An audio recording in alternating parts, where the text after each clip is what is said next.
Familja e këngëtarit të ndjer Shpat Kasapi ka njoftuar se ka qenë ik ditare, drejtori sportiv i Milanit, personi kyç që bëri të mundur kthimin brenda pak ditëve të trupit të Shpatit në Maqedoninë e Veriut.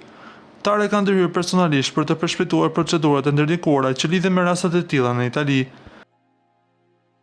Shpat Kasapi ndërroi jetë në Bergamo, në atën ku kishte mbërritur në Itali, ndërsa më pas trupi i tij u transferua në një spital të Milanos për analiza, obduksion dhe procedura të tjera ligjore, të cilat zakonisht marrin shumë kohë, por në rrethana normale, kthimi i trupit do të zgjasë ndjeshëm më gjatë, por fal ndërhyrjes së iglitares, procesi u mbyll brenda vetëm 4 ditëve, duke mundësuar që i ndjeri të prehen në Tetov të dielën e 30 nëntorit. Vllai i Shpatit, Albin Kasapi, shprehu mirënjohjen e familjes përmes një deklarate. Këto janë ditë dhimbje të madhe për familjen tonë. Falenderojmë të gjithë ata që kanë qenë pranë nesh në këtë humbje të rëndë.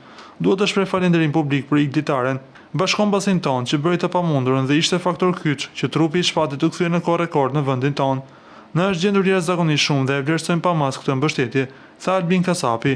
Familja ka thënë se ndihma e tares ka qenë vendimtare në këto ditë të vështira, duke lehtësuar një pjesë të barrës emocionale dhe procedurës që përjetuan pas humbjes së madhe.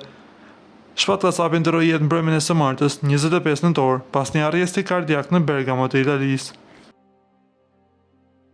Ju lutem klikoni tek butoni subscribe për të marrë të rejat më të fundit nga showbizi shqiptar.